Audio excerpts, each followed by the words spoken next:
चलो बच्चों, चलिए प्रश्न को पढ़ते हैं और समझते हैं। यदि 0,1,3,5 और 7 अंकों द्वारा 5,000 से बड़ी 4 अंकों की संख्या यादृच्छा निर्माण किया जाता है, तो 5 से भाज्य संख्या के निर्माण की क्या प्रायिकता है जब अंकों की पुनरावृत्ति नहीं की जाए। तो बच्चों, प्रश्न को हल करने से पहले हम प्रश्न के लिए मुख्य अवधारणा लिख लेते हैं। तो प्रश्न के लिए मुख्य अवधारणा, जिसकी सहायता से हम इस प्रश्न को हल करेंगे। मुख्य अवधारणा में हम प्रायिकता के लिए सूत्र लिखेंगे कि प्रायिकता ज्ञात करने के लिए हमें क्या करना पड़ेगा। तो मैं लिख देता हूं यहां पर प्रायिकता। तो प्रायिकता ज्ञात करने के लिए सबसे पहले हमें क्या चाहिएगा। सबसे पहले हमें चाहिए अनुकूल अनुकूल स्थितियां। तो सबसे पहले हम अनुकूल स्थितियां निकालेंगे। उसके बाद उसके बटे में क्या चाहिए। बटे में चाहिए कुल स्थितियां। तो कुल स्थितियां भी निकालना पड़ेगी हमें। ये बात आप इस प्रश्न के लिए याद रखें। आइए, प्रश्न में जो जो दिया है सबसे पहले हम उसे लिख लेते हैं। सबसे पहले जो अंक दिए गए हैं उन्हें देखते हैं। तो अंक हमारे पास कौन कौन से हैं। पहला अंक यहाँ पर 0 लिखा है, फिर 1, उसके बाद है 3, उसके बाद है 5 और उसके बाद है 7। तो ये हमारे पास 1, 2, 3, 4 और 5 अंक है। और हमें 5,000 से बड़ी संख्या बनाना है। 5,000 से बड़ी संख्या तभी बनेगी जब प्रारंभिक अंक या तो 5 हो या फिर 7 हो। तो यहाँ पर दो स्थितियां बनेगी। तो मैं सबसे पहले कुल स्थितियों की बात करता हूँ। यहाँ पर हम लिख लेते हैं कुल स्थितियां। स्थितियां या स्थितियों के लिए, देखो, कुल स्थितियों के लिए हम दो बातों पर विचार करेंगे।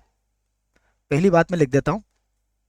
पहली बात क्या होगी कि यदि यदि प्रारंभिक अंक प्रारंभिक प्रारंभिक अंक कितना हो, 5 हो। तो यदि प्रारंभिक अंक 5 होगा तो समझिएगा आप, यहां से मैं आपको समझाता हूं। देखिए, यदि प्रारंभिक अंक हमारा 5 है, अर्थात यदि प्रारंभिक अंक को हम 5 चाहते हैं, तो उसके लिए हमारे पास एक ही संभावना होगी कि 5 को हम यहाँ रख दें। और उसके बाद देखिए हमारे पास कितने विकल्प रह जाएंगे, 1, 2, 3, 4। तो इस बॉक्स के लिए हमारे पास 4 संभावना है। उसके बाद 3 संभावना और उसके बाद हमारी हो जाएगी 2 संभावना। क्यों हो जाएगी, क्योंकि अंकों की पुनरावृत्ति की अनुमति नहीं है। हो तो देखिए क्या बनेगा। सबसे पहले 1, फिर गुणा में आ जाएगा 4, फिर गुणा में होगा 3 और गुणा में हो जाएगा यहाँ पर 2। हल करेंगे तो कितना हो जाएगा, ये हो गया आपका 24। तो यह बात मैंने आपको इसलिए समझाई है कि यदि प्रारंभिक अंक आपका 5 हो तो स्थितियां, यहाँ लिख लेता हूं मैं। तो स्थितियां स्थितियां कितनी बनी हमारी स्थितियां, यहाँ पर स्थितियां हो गई है 24। अब यही बात हम कह सकते हैं कि यदि प्रारंभिक अंक 7 हो तो 7 होगा तो भी संख्या क्या होगी, 5,000 से बड़ी ही होगी। तो हम इसमें दूसरी स्थिति पर विचार कर लेते हैं कि यदि प्रारंभिक अंक प्रारंभिक अंक 7 हो तो स्थितियां, देखिए इस स्थिति में स्थितियां क्या होगी, वही बात जो आपको 5 के लिए समझाई थी। फिर भी मैं इसके लिए भी आपको एक डब्बों की सहायता से इसको समझा देता हूं।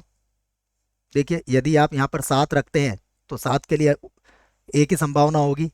उसके बाद बचेंगे कितने अंक आपके पास, 4 अंक। तो 4 में से कोई हो सकता है, 3 में से या फिर 2 में से।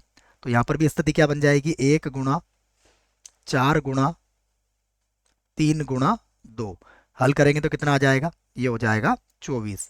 तो इस आधार पर आप कह सकते हो कि कुल स्थितियां कितनी आई है आपकी। तो अतः कुल स्थितियां कुल स्थितियां हमने निकाल ली है। कुल स्थितियां हमारी आएगी 24, तो पहले आई थी, उसके बाद फिर 24 आई, अर्थात कुल स्थितियां हमने यहाँ पर निकाल ली है 48।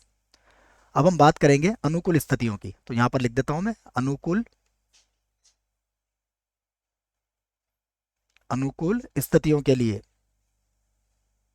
स्थितियों के लिए,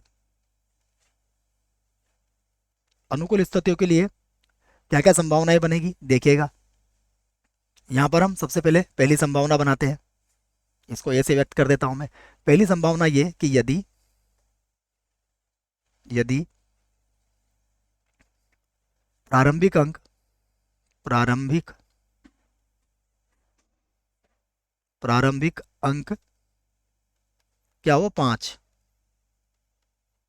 तथा इकाई अंक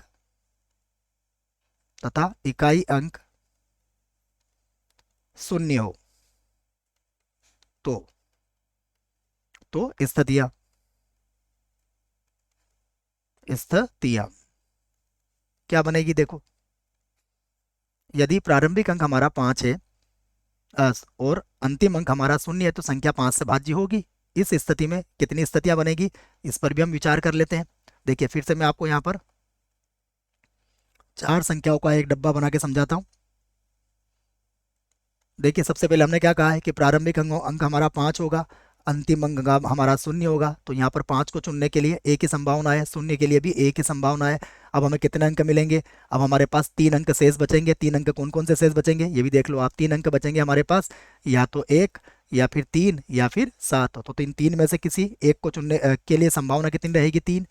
तो यहाँ पर हम लिखेंगे 3 और यहाँ पर आ जाएगा हमारा 2। तो स्थितियाँ कितनी बनेगी, 1 गुणा में होगा 3 गुणा में होगा 2 और गुणा में होगा 1। तो यहाँ पर क्या लिख दिया हमने, ये हो जाएगा 6। अब दूसरी स्थिति यह बन सकती है कि हमारा प्रारंभिक अंक क्या हो 7 हो और अंतिम अंक क्या हो हमारे पास 0 या फिर 5 हो। तो वही बात मैं यहाँ पर लिख देता हूँ, दूसरी स्थिति यहाँ पर बना देते हैं हम। वो लिखते हैं यदि प्रारंभिक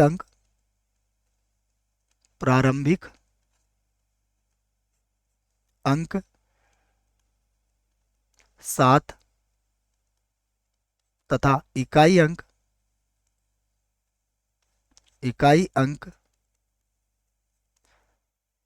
0 या 5 हो, 0 या 5 हो। इस बात को भी समझ लेते हैं हो। तो स्थितियां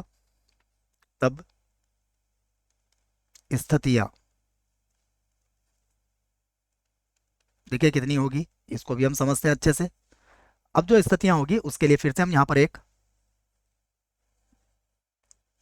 डब्बे बनाते हैं और समझते हैं। जैसा मैंने आपसे कहा कि हमारा प्रारंभिक अंक तो 7 होगा, तो 7 के लिए तो केवल एक ही स्थिति संभव है। उसके बाद यहाँ पर क्या कहा गया है, या तो 0 हो या फिर 5 हो। तो यहाँ पर कितनी स्थितियां संभव होगी, 2 स्थितियां संभव होगी। अब देखिए 0 या 5 में से कोई एक अंक यहाँ आ चुका है, तो यहाँ के लिए हमारे पास कितनी संभावना बनेगी, या तो 3 या फिर बचे हुए 2 अंक। तो ये समझ में आ गया आपको। 7 के लिए एक ही चांस होगा या एक ही हमारे पास संभावना होगी, परंतु 0 या 5 में से कोई भी एक अंक का चुनाव करेंगे तो 2 संभावना होगी। तो यहाँ 2 लिख दिया मैंने। अब मेरे पास बचेंगे शेष 3 अंक, तो 3 में से किसी एक का चुनाव करने के लिए 3 संभावना, फिर एक और कम हो जाएगा तो 2 के लिए फिर कोई भी की संभावना के लिए 2 हमारे पास स्थितियाँ यहाँ बन जाएगी। अब हम यहाँ पर भी क्या करेंगे, सभी को गुणा कर लेंगे। तो कर लेते हैं इनको। तो यह बनेगा 1 गुणा में आ जाएगा 3, फिर गुणा में आ जाएगा 2 और गुणा में आ जाएगा 12। तो कितना हो गया ये हो गया 12। तो अब हम कह सकते हैं कि अनुकूल स्थितियां कितनी बनी हमारी। तो अनुकूल स्थितियां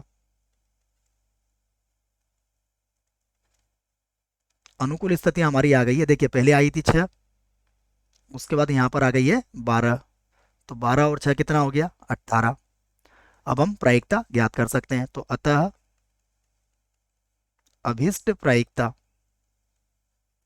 अभिष्ट से तात्पर्य हमारा यह होता है कि प्रश्न में जो पूछा गया है उस बात की प्रायिकता। तो अभिष्ट प्रायिकता, और प्रायिकता के लिए सूत्र मैंने आपको लिखवा दिया है। अनुकूल स्थितियां कितनी आई हमारे पास 18 आई है, और कुल स्थितियां कितनी आई है देख लेते हैं। कुल स्थितियां कितनी थी हमारे पास 48। तो ये लिख दिया मैंने 48। अब आप 6 के पाड़े से काट सकते हो, 6 के पाड़े से ये कट जाएगा 3 बार, और 6 के पाड़े से ये कट जाएगा 8 बार। 3/8 यही हमारे प्रश्न का उत्तर होगा। आशा करता हूँ आपको इस प्रश्न का उत्तर समझ में आया होगा। धन्यवाद।